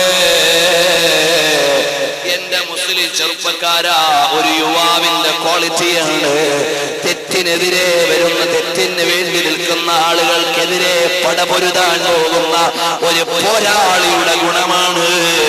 രാത്രി നിന്ന് നിസ്കരിക്കുന്നവനാണ്, പകല് നോമ്പനുഷ്ഠിക്കുന്നവനാണ്. ഉമ്മയങ്ങ് ദുആ ചെയ്തു, അബ്ദുല്ലാഹി ഇബ്നു സുബൈർ. അപ്പൊ മഹാനവറുകൾ പറയാണ്, എന്റെ ഉമ്മ അമ്മിഞ്ഞയോടൊപ്പം ഈമാൻ തന്ന ഉമ്മയാണ്, എന്റെ വാപ്പ അന്നത്തോടൊപ്പം ധൈര്യം തന്ന വാപ്പയാണ്. സുബൈർ ഇബ്നുൽ അവാമാണ്, ധീരനായ ഭരണാധികാരിയാണ്. വായിക്കൂ മുതഅല്ലിമീങ്ങളെ, താരീഖിന്റെ ഗ്രന്ഥങ്ങളിൽ ഇമാമികൾ വാചാലമായി എഴുതിയിട്ടുണ്ട്. അതാ സുബൈർ തങ്ങളാണ് എന്റെ വാപ്പ, അസ്മാ ബിൻത് അബീ ബക്കറാണ് എന്റെ ഉമ്മ. ധൈര്യം തന്ന ഉമ്മയാണ്, ഈമാൻ തന്ന ഉമ്മയാണ്. നേരെ അബ്ദുല്ലാഹി ഇബ്നു സുബൈർ തങ്ങൾ പോയി. ചരിത്രം വിശാലമാണ്. എതിരാളികളെ അബ്ദുല്ലാഹി ഇബ്നു സുബൈർ തങ്ങളെ കൊന്നുകളഞ്ഞു. എന്നിട്ട് എടുത്തൊരു മരത്തിന്റെ മേലെ അങ്ങ് നാട്ടിക്കളഞ്ഞു. എന്നിട്ട് ധിക്കാരിയായ ഹജ്ജാജ് പറഞ്ഞു, ആ പ്രായമുള്ള ഈമാനുള്ള തള്ള വന്ന് ശുപാർശ ചെയ്താലേ ഇറക്കിക്കൊടുക്കൂ. അസ്മാ ബീവിയുടെ അടുക്കൽ വന്ന് പറഞ്ഞു, നിങ്ങൾ പോയി ശുപാർശ ചെയ്തെങ്കിലേ ജനാസ ഇറക്കി തരൂ ഖബറടക്കാൻ. ആ ഉമ്മ പറഞ്ഞു, അക്രമിയായ ഭരണാധികാരിയുടെ മുമ്പിൽ പോയി ഓച്ചാലിച്ച് നിൽക്കേണ്ട പെണ്ണല്ല ഞാൻ. ആമന്തു ബില്ലാഹ്, ഞാൻ ഈമാനുള്ള തള്ളയാണ്. എന്റെ മകനെ സ്വർഗത്തിൽ വെച്ച് കണ്ടോളാം, അവനെ അവര് കണ്ടത് ചെയ്തോട്ടെ. അവസാനം അബ്ദുല്ലാഹി ഇബ്നു സുബൈർ തങ്ങളുടെ ശരീരം പറവകൾ വന്ന് കൊത്തി. ഉമ്മ ഇളകിയില്ല, അസ്മാ കുലുങ്ങിയില്ല. ഹജ്ജാജ് ജനാസ താഴെ ഇറക്കി, അപ്പോഴും ഇളകിയില്ല. അറിയുമോ എന്റെ ഈമാനുള്ള ചെറുപ്പക്കാരാ, അബ്ദുല്ലാഹി ഇബ്നു സുബൈർ തങ്ങളുടെ ഈമാനാണ് എന്റെ ശബ്ദം ശ്രവിക്കുന്ന ഉമ്മ. ഈമാനുള്ളൊരു ഉമ്മയുടെ ഈമാനാണ്. അത് പഠിച്ചത് റസൂലുള്ളാഹിന്റെ മദ്രസയിൽ നിന്നാണ്. വളർന്നത് സിദ്ദീഖുൽ അക്ബർ തങ്ങളുടെ വീട്ടിലാണ്. ജീവിച്ചത് സുബൈർ ഇബ്നുൽ അവാം തങ്ങളുടെ കൂടെയാണ്. സേവനം ചെയ്തത് നബി തങ്ങൾക്ക് ഭക്ഷണം കൊണ്ട കൊടുത്തിട്ടാണ്. അബ്ദുള്ള എന്ന സ്വഹാബിയാരാണ്. ആയിഷ ബീവി റളിയല്ലാഹു അൻഹ പറഞ്ഞു, നബിയേ, മക്കളുള്ള ഉമ്മമാരൊക്കെ ഇന്നയാളുടെ ഉമ്മ എന്ന പേരിലാണ് അറിയപ്പെടുന്നത്. അഥവാ ഉമ്മ ഇബ്രാഹിം, ഉമ്മ ഈസാ നബിയുടെ ഉമ്മ, അങ്ങനെ തുടങ്ങിയിട്ട് ഓരോ മക്കളുടെ പേര് ചേർത്ത് ഉമ്മമാർക്ക് പേരുണ്ട്. എനിക്ക് മക്കളില്ലല്ലോ നബിയേ. അപ്പൊ നബി തങ്ങൾ പറഞ്ഞു, മോളെ പേടിക്കണ്ട, നിരാശപ്പെടണ്ട. നിന്റെ സഹോദരിയുടെ മകൻ നിന്റെ മകന്റെ ഒരു സ്ഥാനത്താണല്ലോ, അതുകൊണ്ട് ഉമ്മു അബ്ദില്ല എന്ന പേര് വിളിച്ചോ. അത്രയും വലിയ പദവിയുള്ള സ്വഹാബിയാണ് അബ്ദുല്ലാഹി ഇബ്നു സുബൈർ തങ്ങൾ. ആ അബ്ദുല്ലാഹി ഇബ്നു സുബൈർ ഇബ്നുൽ അവാം റളിയല്ലാഹു അൻഹുവിന്റെ ജനാസ ഇറക്കി. അപ്പോഴും മഹാനവറുകളുടെ ജനാസ ഇറക്കിയപ്പോഴും ഉമ്മ ഇളകിയില്ല. ഇത് ഞാൻ അവിടെ ചെന്ന് ഓച്ചാലിക്കാനുള്ള തന്ത്രമാണ്. വേണ്ട വേണ്ട, എനിക്കത് ആവശ്യമില്ല. ഞാൻ അല്ലാഹുവിന്റെ മാർഗത്തിൽ എന്റെ മോനെ ചെലവഴിച്ചു പോയി. ഈമാനുള്ള ജ്യേഷ്ഠന്മാരെ, ഈമാനുള്ള അനുജന്മാരെ, അല്ലാഹുവിന്റെ ഹബീബിന് വേണ്ടി ജീവൻ കൊടുത്ത എത്ര മഹാന്മാരാണ്. ഞാൻ പറഞ്ഞാൽ ഇവിടെ തീരില്ല. സത്യ റസൂൽ മുന്നേറ്റവും നവലോകവും എന്ന 13 മണിക്കൂർ CD ഉണ്ട്. അതിൽ ഏകദേശം 80ഓളം മഹാന്മാരെ പറയുന്നുണ്ട്. അവര് മുഴുവനും റസൂലുള്ളാഹിക്ക് വേണ്ടി ജീവൻ കൊടുത്ത മഹാന്മാരാണ്. ഈ ജീവിതം കൊണ്ട് എനിക്കൊന്നും നേടാനില്ല. ഇവിടെ ഞാനൊരു ഡോക്ടറായാലും മരിച്ചു പോകും, ഒരു എഞ്ചിനീയർ ആയാലും മരിച്ചു പോകും, ഒരു ഗവർണറായാലും മരിച്ചു പോകും, ഒരു CM ആയാലും മരിച്ചു പോകും, ഒരു PM ആയാലും മരിച്ചു പോകും. മരിച്ചു ചെന്നിട്ട് ഖബറിൽ കിടക്കുമ്പോ കാണിക്കപ്പെടുന്നൊരു നേതാവുണ്ട്. അതെന്റെ നേതാവാണ്. അവിടെ ഒരു രാഷ്ട്രീയ കക്ഷിയുടെയും നേതാവ് വരില്ല, ഒരു സംഘടനയുടെയും നേതാവ് വരില്ല, ഒരു കമ്മിറ്റിയുടെയും പ്രസിഡന്റ് വരില്ല. അവിടെ വരുന്ന നേതാവാരാണ്? എന്റെ കരളിന്റെ കഷ്ണമായ മുഹമ്മദുർ റസൂലുള്ളാഹ് സ്വല്ലല്ലാഹു അലൈഹി വസല്ലം തങ്ങളാണ്. എനിക്ക് ആ ഹബീബിന്റെ ഇഷ്ക് വേണം. എനിക്ക് ഈ ദുനിയാവിലെ അധികാരമൊന്നും ആവശ്യമില്ല. മദീനത്തെ ഒരു ഗല്ലി മതിയല്ലോ, അവിടെ കിടന്നാൽ അത് സ്വർഗത്തിലെ മണ്ണാണല്ലോ. ഇതല്ലാതെ ആശയില്ല. ഇവിടന്ന് മരിച്ചാലും പരാതിയില്ല. ഒരു കൊതിയേ ഉള്ളൂ, അതെനിക്ക് എന്റെ ഹബീബിനെ കണ്ട് മരിക്കണം. ഖബറിൽ കിടക്കുമ്പോ റസൂലുള്ളാഹിന്റെ നോട്ടമുള്ള ഖബർ വേണം. നാളെ പരലോകത്ത് ചെല്ലുമ്പോ നിവാഇന്റെ കീഴിൽ ഒരു ഇടം വേണം. നാളെ സ്വർഗത്തിൽ ചെല്ലുമ്പോ ഹബീബിനെ കണ്ടിരിക്കാൻ പറ്റുന്നൊരു സ്ഥലം വേണം. ഇതല്ലാതെ വേറെ ആശയില്ല. റബ്ബേ, ഞങ്ങളെ പറയുന്നതിനേക്കാൾ വലിയ ഇഷ്ക് ഞങ്ങളുടെ ഖൽബിൽ നൽകണം റഹ്മാനേ. ഈമാനുള്ള മുഅ്മിനീങ്ങളൊക്കെ ഒന്ന് എഴുന്നേറ്റ് ഒരു 5 മിനിറ്റ് റസൂലുള്ളാഹിന്റെ മദ്ഹ് ചൊല്ലിയ സദസ്സല്ലേ, പറഞ്ഞ സദസ്സല്ലേ, ഒന്ന് നിൽക്കാമല്ലോ. ഒന്ന് അടുത്ത് നിൽക്കുമോ ജ്യേഷ്ഠന്മാരെ?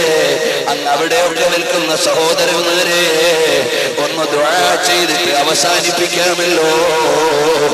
എനിക്കും നിങ്ങൾക്ക് റസൂലുള്ളാഹിനെ ഒന്ന് കാണേണ്ടതില്ലേ? ഇമാം അബൂ ഹനീഫ തങ്ങൾ ആരാണ് അറിയുമോ? നമ്മളിന്ന് ഷഹർ മുബാറക് എന്ന് പറയുമ്പോ മുടിയെന്ന് പറഞ്ഞ് കളിയാക്കി പോയില്ലേ ചില ആളുകൾ. എന്നാൽ അബൂ ഹനീഫ ഇമാമിനെ അറിയുമോ? മോനെ, ആദരവിന്റെ തലം നിയമത്തിന്റെ തലമല്ല, സ്നേഹത്തിന്റെ തലം നിയമത്തിന്റെ തലമല്ല. ഇത് എനിക്ക് കേവലം മാർക്കറ്റിൽ നിന്ന് 10 രൂപയ്ക്ക് കിട്ടുന്ന ടവലാണ്. ഇതെന്റെ ഭാര്യ എനിക്ക് സ്നേഹത്തോടെ തന്നതാണെങ്കിൽ അതിന്റെ വില 10 രൂപയല്ല. ഇതെന്റെ ഉസ്താദ് എനിക്ക് ബർക്കത്തിന് വേണ്ടി തന്നതാണെങ്കിൽ ഇതിന്റെ വില എനിക്ക് നിശ്ചയിച്ചുകൂടാ. ഇത് വലിയ മശായിഖുമാർ ഉപയോഗിച്ചതാണെങ്കിൽ ഇത് അമൂല്യമായ സാധനമാണ്. ഒന്നിന്റെ മാർക്കറ്റ് വാല്യൂ വേറെയാണ്, സ്പിരിച്വൽ വാല്യൂ വേറെയാണ്.